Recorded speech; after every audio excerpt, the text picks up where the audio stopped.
Now, The Hunt Palmer Show. Boy, does it smell good. You're listening to The Hunt Palmer Show, brought to you by Rouse's Supermarkets on 104.5 ESPN, Baton Rouge. That's good. Live from the Mercedes-Benz of Baton Rouge studio, this is Hunt Palmer.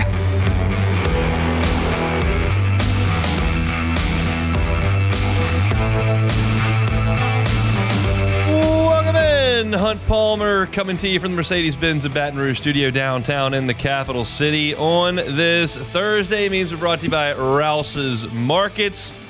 Working towards the weekend. About time to get to the weekend here. Seems like every day we look up and there's more LSU players leaving town. We're going to talk about that over the next 2 hours. Got Jacob Beck and Cassie Spazzali back there on the ones and twos, and plenty to do over the next couple of hours. Luke Johnson, just chatted with him. They're going to be at Saints practice here very shortly. So Luke's going to be with us in hour number 2, as will Chris Blair, the voice of the Tigers. We'll talk LSU football and a little bit of basketball with Chris Blair as LSU gets ready to make the trip up to Frisco, just outside of Dallas, to play the SMU Mustangs. SEC schedule release was last night. I have a lot of reaction to that. Garrett Nussmeier declared he is coming back to LSU for a 5th and final season. That was right after we got off the air yesterday, so I've got my reaction to that. But we've got some breaking news. So to get to the breaking news, we'll start the same way we start every single day, with our Genesis opening drive. It's time for Hunt's opening drive, presented by Genesis of Baton Rouge. Just got word about 15 minutes ago that Emery Jones, LSU right tackle for the past 3 seasons, has declared for the NFL draft. Now, Brian Kelly took to the microphone a couple of weeks ago and said, we're going to get some guys back that, some of our key players that would have potential to move on. And you start to hear the rumors, question whether Mason Taylor's going to stay or go, question whether Garrett Nussmeier is going to stay or go, question whether Emery Jones would stay or go. And you started to kind of feel like, well, if Brian Kelly's saying that like in public, like they're going to get kind of a haul back here. Harold Perkins' name came up there as well. And Emery Jones was one of those who was strongly rumored, I suggested on the air right here, that he would come back for a final season on the LSU offensive line, whether that meant another year at right tackle, whether that meant moving down to guard where he may play in the NFL, whether that meant moving over to left tackle where Will Campbell's vacating. Maybe he would come back. Well, we just in the last 15 minutes found out that's not going to be the case. So you look at this LSU offensive line. Will Campbell started 38 games at LSU at left tackle. Emery Jones started 36 at right tackle. That's some back of the napkin math. That is 74 starts between those two guys in 36 games over 3 seasons where they were your bookend tackles. Will Campbell, of course, started the Florida State game as a true freshman. Emery Jones did not start that game. He started the next week and never came out of the lineup. He missed 1 game last year against Army with an injury, but played the rest of the way. That is a massive amount of experience and talent to lose. You figure both of those guys are probably going to go in the top 50 picks of this NFL draft. LSU has not had an offensive tackle go in the first round in decades.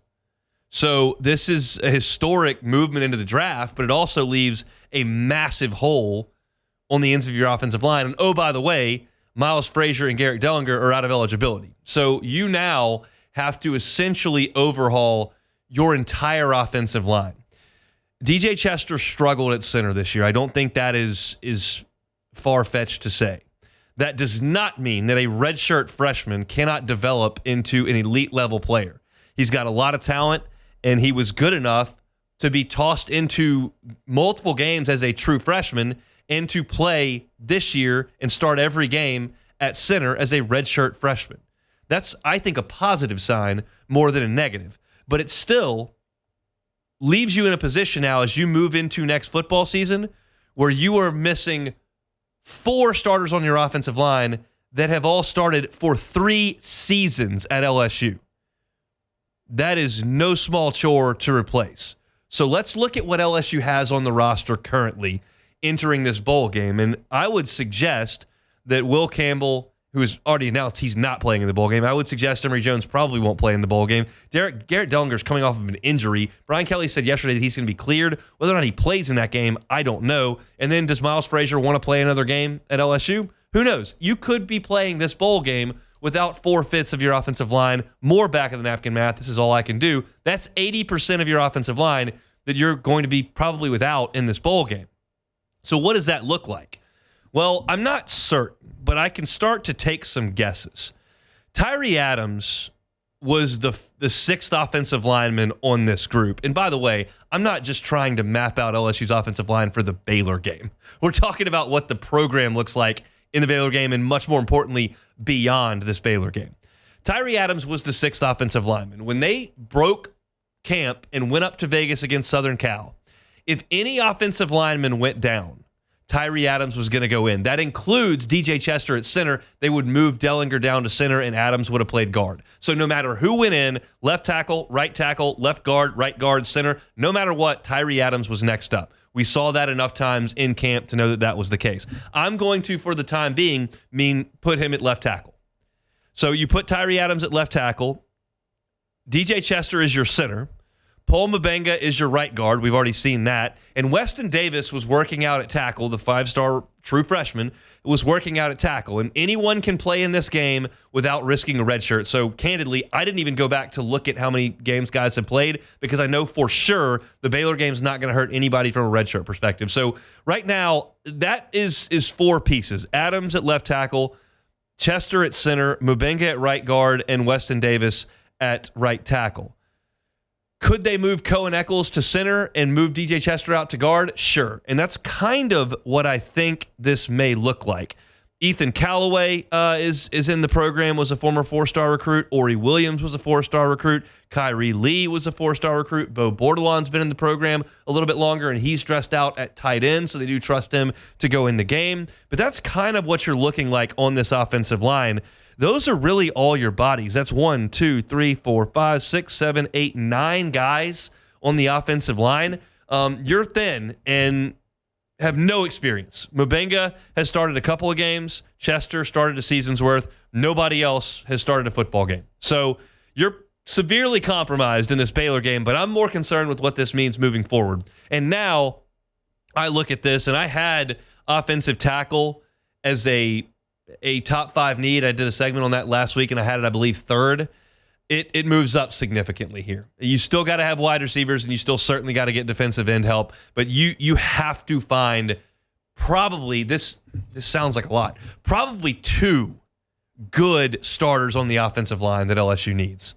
I had kind of mentally, and this is not based on any information, this is just kind of based on the rumor mill, and then Brian Kelly saying that folks are coming back. Maybe he was just talking about Nussmeier, and perhaps Perkins comes back, and those are the ones he's talking about. I don't know. But when he said that some more guys were coming back than you probably thought, I was going to Nussmeier, I was going to Perkins, and I was really going to Emery Jones as well. I thought he was going to come back. And now he's not. Now, they may have known that, and they're working hard in the transfer portal, but Brad Davis has brought in terms of numbers and star ratings, and honestly body types, because you go out there and you understand what Brian Kelly has done in his career on the offensive line. All the guys he churned into the NFL from Notre Dame with the Zach Martins and Mike McGlinchey's. I mean, the list goes on and on and on. They've had just an incredible run of offensive linemen from Notre Dame going into the NFL. And you look at LSU, and he immediately has Will Campbell and Emery Jones, and you're going, okay, this guy really knows what he's doing on the offensive line. And so you go out there to spring ball and into fall camp, and you see all these offensive linemen, and there's a profile that Brian Kelly recruits to. He talked about this the first day he was on the job. He wants long, lean guys that are pretty athletic and grow into their frame. And you look at Will Campbell and Emery Jones, and you're like, okay, that checks out. And then they got Garrett Dellinger and developed him, and they brought Miles Frazier along as well. And I think all of those guys are going to be NFL draft picks. But they've got to restock this offensive line, and you're going to do it from a group of very, very unproven guys who had a lot of stars next to their name but haven't played at all. I need a 22-year-old left guard. I need a left tackle that has played in the ACC or the Big 12 that you can plug in and play. That's a non-negotiable at this point. LSU cannot go to Clemson next year, in my opinion, with an offensive line that has Tyree Adams at left tackle, DJ Chester at left guard, Cohen Eccles at center, Paul Mabenga at right guard, and Weston Davis at right tackle. That, to me, is a recipe for disaster early in the season in a loud environment. Like, they're all talented. Weston Davis was a 5-star. Paul Mabenga, 4-star. Cohen Eccles, 4-star. DJ Chester, 4-star. Tyree Adams, 4-star. Like, they're talented dudes, and they're big and tall and long and lean, but they haven't played. I need guys that have played. This is not an era anymore that you can depend on redshirt freshmen to go in there and be dudes. Like, you don't have to do that anymore. You go to the portal, you make it happen. And I'm assuming that Will Campbell made a nice chunk of change this year. I'm assuming Emery Jones made some cash this year. You free that up. You've got to move on and go get some guys. I don't know what the future holds for Ethan Callaway or Rory Williams or Kyrie Lee or Bo Bordelon, and I don't mean to dismiss that totally. And LSU's got a couple really good offensive linemen in this signing class. But again, I don't necessarily want to go throwing true freshmen right into the fire. They're on the road at Clemson. So tough news for LSU from the outside looking at that. Maybe LSU knew this all along. Maybe this was a decision that Emery Jones just made based on negotiations with LSU's collective. I have no way of knowing. What I do know is that you now look at an offensive line that has 12 DJ Chester starts and 2 Paul Mabenga starts. That's 14 total, and your tackles just walked out with over 70.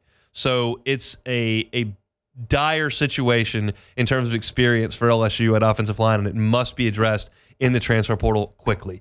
And I'm using some strong terms, and perhaps 4 years from now when I do this segment, having 4 more years of data points, I won't feel the same way because I just know, hey, you retool the whole roster in December and January every year anyway. And maybe that'll be commonplace at that point. It's not right now. So it's a little bit unsettling to look at LSU's depth chart on the offensive line and understand where things stand right now after watching what we had watched last year. It's daunting. But Emery Jones headed to the National Football League. That is our Genesis opening drive here on this Thursday. Our Thursday shows are brought to you by Rouse's Markets. Download that Rouse's app. It makes life so much easier for you. You can do your grocery shopping digitally right there. Have your personal shopper go in, get your groceries. You just pull up to the curb, and they bring it right out to you. You're on your way. Time is tough, and time is tight right now for a lot of folks. Grocery shopping may not be in the cards as you're dealing with the holidays and shopping and family coming in and kids being out of school and all that. You just want to simplify your shopping. You can absolutely do that with the Rouse's app. There's a Rouse's location just about anywhere near you down here in South Louisiana. All right, when we come back, a little happier news. LSU got Garrett Nussmeier back. We'll talk about that coming up next.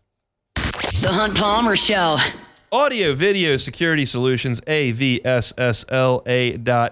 is the website. Whether it's whole home audio, your surround sound, or your outdoor area that you want to put some speakers in, whether it's your TV installation or that man cave you're trying to trick out to watch the games coming up, video surveillance in your security system, no matter what it is electronically that you're trying to get accomplished at your home, Audio Video Security Solutions is happy to help you out. I love the fact that every single day I can give you Mitchell Fisher's cell phone number. He owns the company right here in Baton Rouge, and he's going to be your point person to start this. Not just some minion down the line at some massive box store that may or may not show up on time. You're dealing with the owner. And his cell phone number is 225-439-7920. Again, 225-439-7920. You call Mitchell Fisher and tell him what you need. He comes out for that consultation, and they will get you taken care of. And I can speak personally to this. The customer service after the installation for us at the Palmer House has been absolutely phenomenal. Give him a call or check him out online, Audio Video Security Solutions. That's avssla.com, avssla.com. You're listening to The Hunt Palmer Show, brought to you by Rouse's Supermarkets.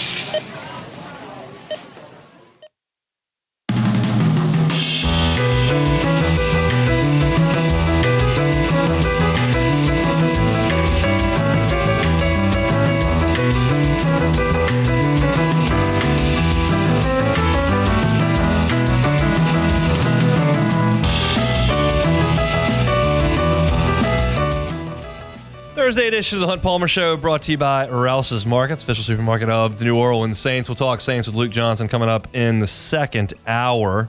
But I just opened with the news that Emery Jones will be moving on from LSU into the NFL draft. And best wishes to Emery. He and Will Campbell were just phenomenal for 2 years at LSU on those bookends. But we got the news yesterday. Some positive news for LSU in terms of players coming back when Garrett Nussmeier expressed his intention to come back. If you were listening to yesterday's show, I kind of read the tea leaves there.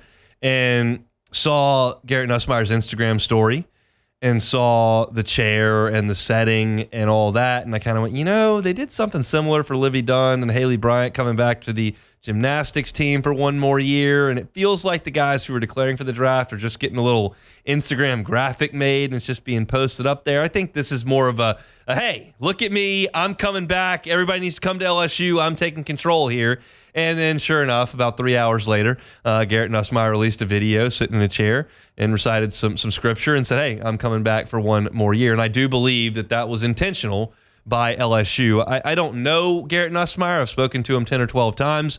I don't know if this was a deal that he wanted to do or if this is a situation where the coaching staff and those that are in charge of assembling the roster were like, hey, we need to get out and make a public relations statement here that the quarterback is coming back because that entices wide receivers, that entices offensive linemen, entices players that want to compete for championships, knowing that there's a quarterback in place for a fifth year that's done some really good things at the college level. I feel like that's why LSU did that yesterday. And I think the reaction from LSU fans has been overwhelmingly positive. There was a point there in the middle of November when LSU was struggling to win football games and when Garrett Nussmeier threw 3 interceptions against A&M and 2 more against Alabama, that people were a little cranky about the quarterback and the way he was playing and the offense and the offensive coordinator. And I get that. What I've learned over time in this business is when teams lose, never, in my experience, do fans... Well, let me process this. When a team that fans perceive to be elite level programs, LSU's baseball program, LSU's football program that we deal with here, basketball on the men's side doesn't necessarily get tossed into this bucket.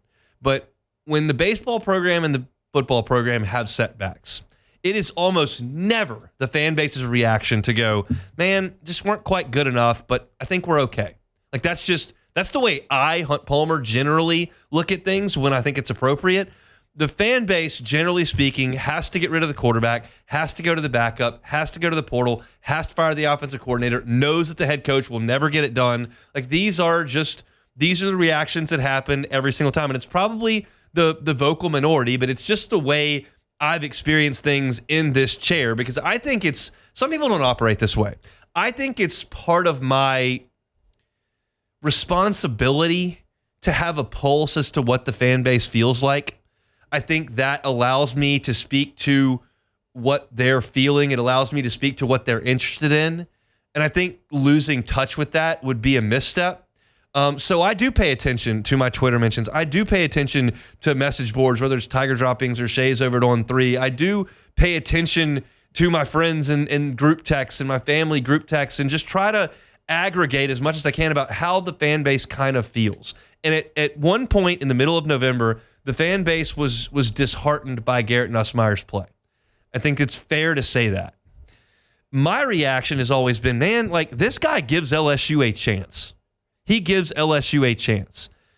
You're talking about a guy who, against Ole Miss, one of the best defenses in America, threw for 337 yards and 3 touchdowns. He made 3 fourth-down throws on the final drive that drove LSU down, including the game winner. He made the game-winning throw in overtime. I know he threw 2 interceptions in that game, and one of them was a terrible decision, and one of them was a tipped ball. But he threw for 337 and 3 touchdowns against one of the best defenses in college football. You're talking about a guy who, as of January 1st, will have produced the second most passing yards in LSU football history in a single season. I just have a hard time shrugging that off and saying, can we get to the next guy, please? It's just not that easy. Look at quarterback play around the SEC this year. Carson Beck dealt with a lot of struggles. Jackson Dart didn't get it done in the swamp. Quinn Ewers had his issues. He couldn't get over the hump against Georgia. I know that he was dealing with an injury, and I'll give him a little bit of a pass for that, but deal's the deal. Nico Iamaleava wasn't very good early in the season. He was a 5-star recruit. He went up to Fayetteville, was terrible. Like, nobody in the league stepped forward and was just brilliant start to finish. If we're going to sit here in Baton Rouge and compare every quarterback that breaks the huddle with Joe Burrow and Jaden Daniels, it's going to be a miserable existence. It's okay to hold LSU to the highest standard. It's tough to tell every quarterback they need to be nearly flawless. Joe Burrow and Jaden Daniels were nearly flawless. It's two of the greatest single seasons in SEC football history. Because it's right in our rearview mirror, it's so fresh to us, we feel like we can apply those type of standards, I think, at times. We need to kind of relax on that. Here's my thought on Garrett Nussmeier coming back to LSU. It gives LSU a real chance to play relevant football late into next year. It's a difficult schedule. We're going to talk about that coming up in the next segment. It's a difficult schedule. But Garrett Nussmeier, having been through the ringer 1 year, should make improvements. And if you tell me that once again, he will throw for the second most yards in the history of LSU football, which he could. It's not like his wide receiver group this year was just outstanding. Let's see what his wide receiver group looks like next year. His offensive line is going to have to help him out. But if he can do that again and take those interceptions down from 5, 9, 11, take those down from 11 to 7, take 4 away, you've got a first-team all-league quarterback. Because if he takes 2 interceptions away from against Texas A&M and 1 away against South Carolina, which kind of looked bad, you're talking about a team that probably finishes with 2 SEC losses and is right on the outside of the playoff. The only game I have trouble reconciling is the Alabama game. And I get that that's an important game for LSU quarterbacks. You got to play better in that game. No question. I'm not here to duck that at all. But I'm curious how much of that was LSU's inability to run, how much of it was the rain, which that day was just miserable, because that was clearly the worst that LSU's passing game looked all year. And there were some quarterbacks that did some good things against Alabama. And LSU just looked completely inept. LSU did not look completely inept against Texas A&M until the last 20 minutes of the game. And that the game had changed. A&M was coming at LSU with that really good pass rush, and that crowd was on fire, and Nussmeier played very poorly. But he played great in the first half. Great in the first half. Great. That touchdown to Mason Taylor on the fade route was exceptional. LSU was precise. They were controlling the ball. They were controlling the game. He made one terrible mental error, and then the house of cards fell. The defense couldn't handle it, and Nussmeier made 2 terrible plays. He actually led one really good drive in that game to bring LSU right back into it. But I didn't think he was terrible at Florida. LSU didn't score enough points, but he didn't throw an interception. Made some really good plays on third down. He ran the ball a little bit in that game. Like, I thought he was bad against Alabama. Maybe that was the rain. Maybe that was the defense. I'm not sure. But the point I'm trying to make here is this guy finished in the top 3 or 4 in every passing statistic in the SEC. He threw for the second most yards in the history of the program in a single season. He's going to be a 5th-year quarterback with a great knowledge of the game, experience of going through the conference, and the ability to grow under this staff for another year. You're probably not going to hear me a lot of the time talk about the jump Joe Burrow made in his final year and Jaden Daniels made in his final year, because once again, I just don't know how fair it is to continue to compare quarterbacks to Heisman winners. Also, just the situations around those quarterbacks, too. The receivers that both of those guys had compared to what Garrett Nussmeier will likely have next season. No doubt. But I think they can find another Kyron Lacey. I think they can find another C.J. Daniels. Mason Taylor's really good, but I think Trey'Dez Green is going to be a factor next year in some way, shape, or form. Not going to look like Mason Taylor because I just don't think he's going to be able to block like that, but he's going to be a factor in the pass-catching game. And you've got Aaron Anderson back, and I'm thrilled that Garrett Nussmeier's coming back. And I think that he gives LSU a fighting chance when he goes out there, because on a given day, Garrett Nussmeier can throw for 337 and 3 touchdowns against just about anybody on a given day. They've got a lot of pieces to fill in around him. I did the entire opening segment on the offensive line. The whole and they got to fix that in a hurry. And they got to find wide receivers, and they got to find a tight end.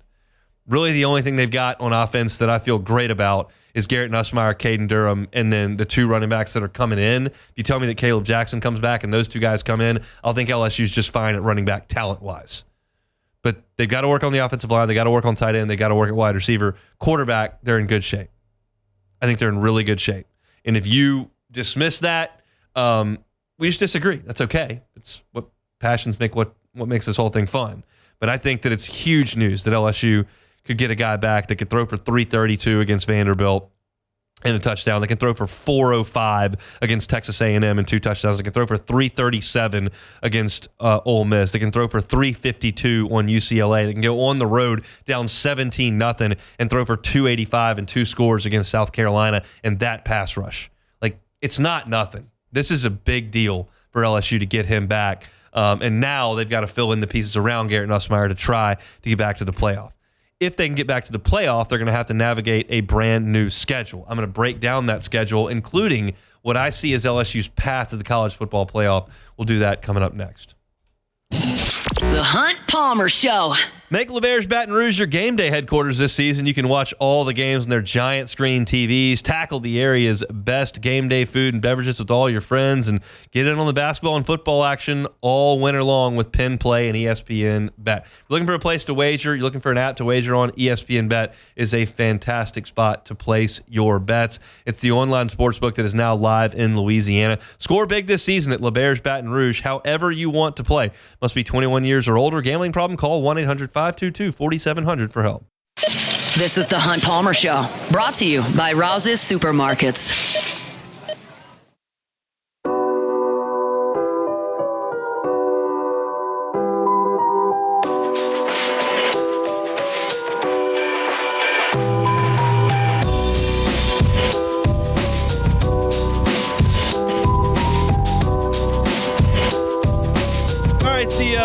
Southeastern Conference made a huge TV show out of the schedule release last night, as they do. Both football leagues, college and the NFL, have been masters of creating year-round interest in television events out of a lot of different things.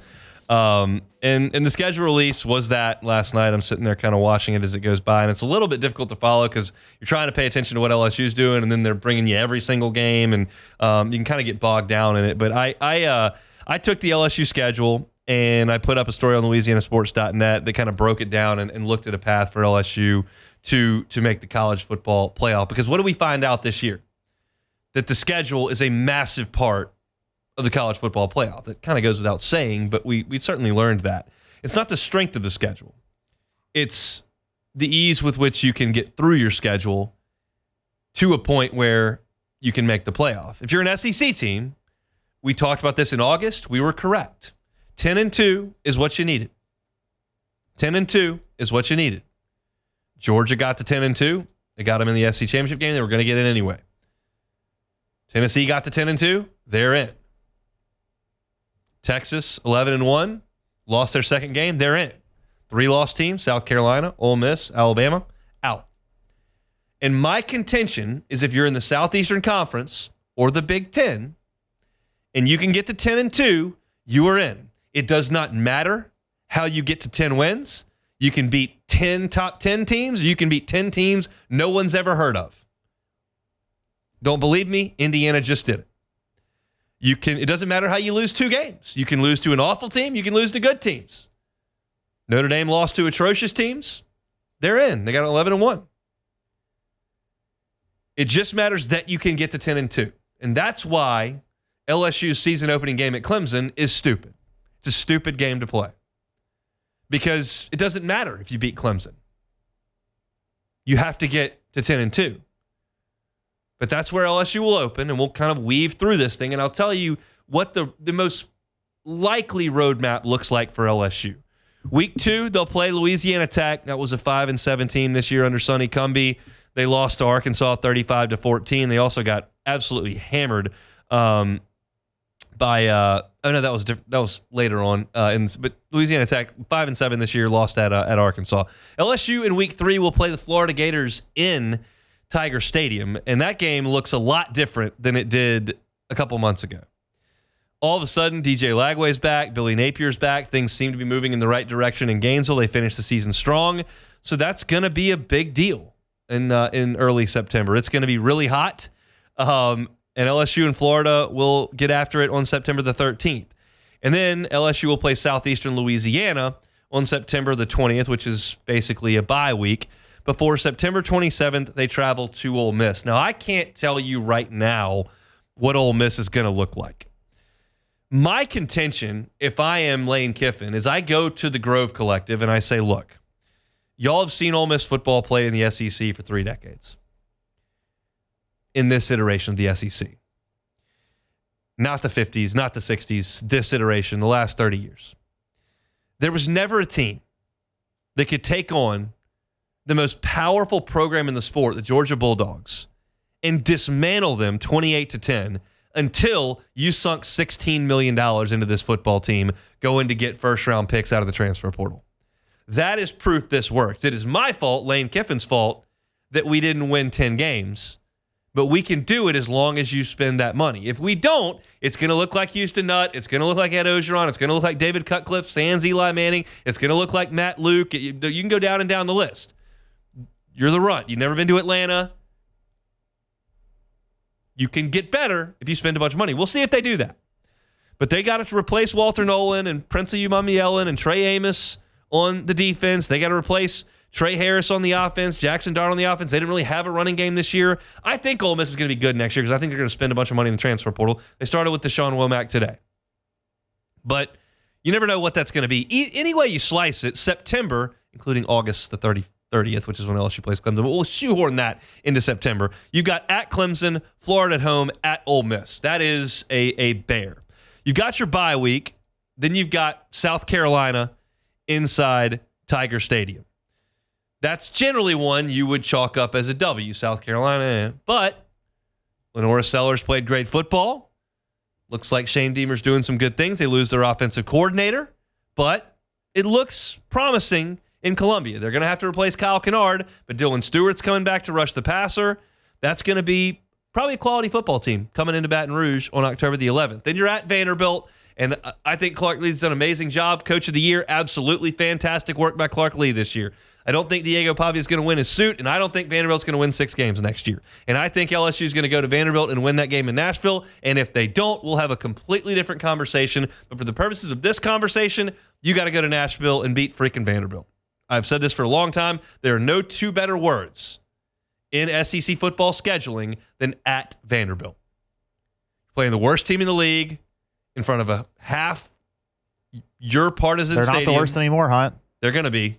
Okay. In the next 10 years, they'll be the worst team 5, at least. And you get to have a nice trip for your fan base to go to Nashville and have some fun. So LSU gets Vanderbilt at Vanderbilt. They should win that game. And then Texas A&M comes to LSU, and I don't know what that team's going to look like either. My guess is with the resources they've got, and I trust Mike Elko's a pretty damn good coach, I think they'll be a good team next year. I don't think they'll compete for the SEC championship. I think their schedule's pretty tough, and we'll talk about that later on. But I think they'll be pretty good. That's your 3-game stretch between the bye. South Carolina, Vanderbilt, and Texas A&M. Then after the bye, you've got Alabama in Tuscaloosa. Going to have a new quarterback. We'll see what the talent of that roster looks like. You got Arkansas coming to Tiger Stadium. You got Western Kentucky in that non-conference game at the end of the schedule that LSU didn't play this year because they played UCLA on the front end. But you've got Western Kentucky in Tiger Stadium on the 22nd, right before Thanksgiving. And then you've got at Oklahoma in that return trip for the season finale. So this is the way I break this schedule down, and I'll probably feel the same way when we start talking about it in July, and I'll probably feel the same way about it in August when we start to kick this thing off. But here's how I think LSU can get to the college football playoff. It's the most reasonable way. Like, you wouldn't have said for Alabama previously that they needed to beat Georgia and lose at Vanderbilt, okay? So things happen over the course of a season. But we're talking about the most predictable method for LSU to make the college football playoff. I think it starts in that brutal month of September that we talked about. That's at Clemson, Louisiana Tech, Florida in Tiger Stadium, Southeastern in Tiger Stadium, at Ole Miss. You need to go 4-1 in those games. The best one to lose would be at Clemson because it's not an SEC game, but you need to go 4-1 through 5. That's going to be very difficult to do. But basically, you've got to get 2 of at Clemson, Florida, and at Ole Miss. If you get to that point and you're 4-1, you get to the first bye week on October the 4th. Then you play 3 games for your next bye week. South Carolina at home, at Vanderbilt, Texas A&M at home. You got to win all 3. You got to win all 3 of those games. South Carolina had a good team this year. Texas A&M's got a lot of resources, good defensive coach. We'll see if Marcel Reed's the quarterback or not, but those 2 games are at home. And you need to take care of your business inside Tiger Stadium and then go to Nashville and beat the Doors. At that point, you're 7-1, and that's a lot to ask. But I have to ask you to be 7-1 because I'm not in position to sit right here and tell you that LSU is going to come off that next bye week and go to Tuscaloosa and win. They could. South Carolina almost did it this year. They could. Teams have gone in there and won recently. But I'm not ready to tell you that because the last 2 times LSU went to Bryant-Denny Stadium and won, the 2 best quarterbacks in the history of the school.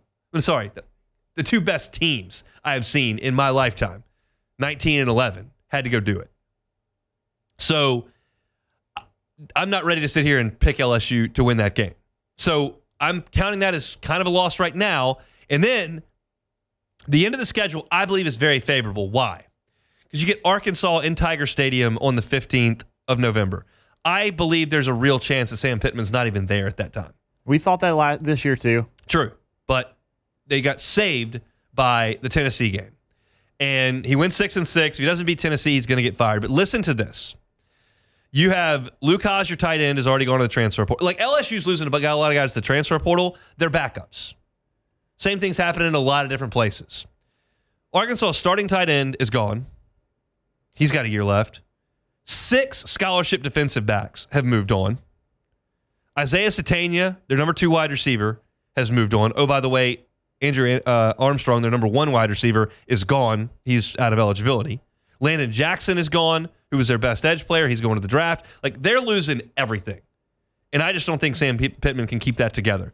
This is my prediction for Arkansas. I think they lose at Ole Miss early in their season.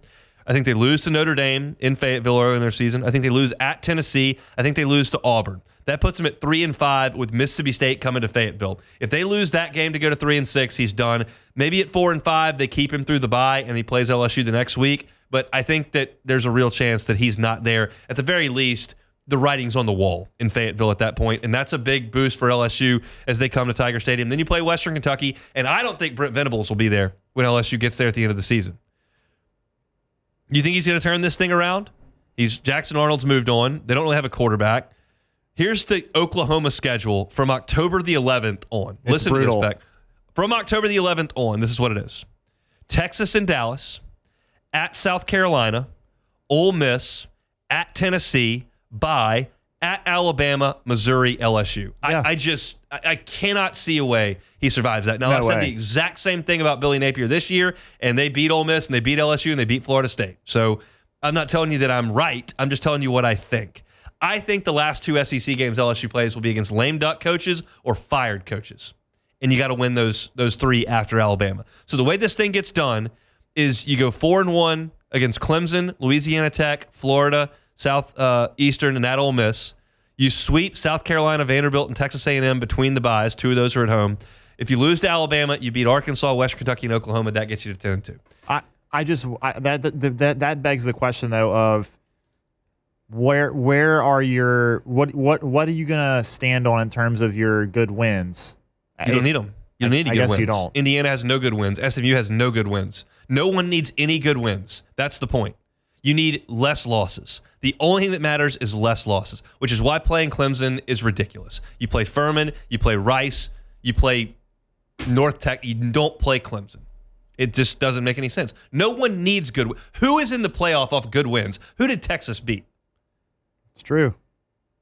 No one in the playoff has any good wins. Who's Penn State's good win? They're in the playoff. Oregon's got some good wins. They do, and they're the 1 seed. The only thing that matters is don't lose. That's what we've been told.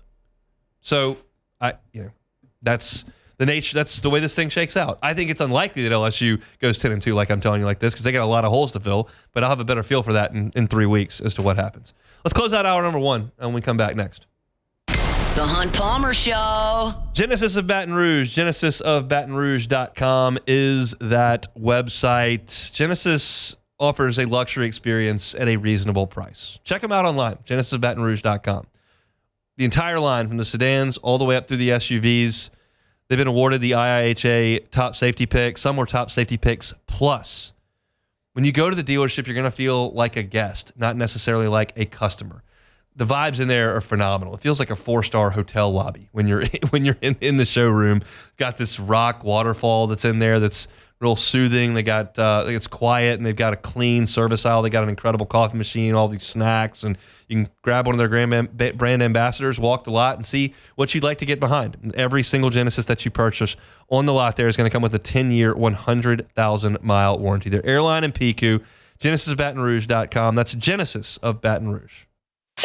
You're listening to The Hunt Palmer Show, brought to you by Rouse's Supermarkets.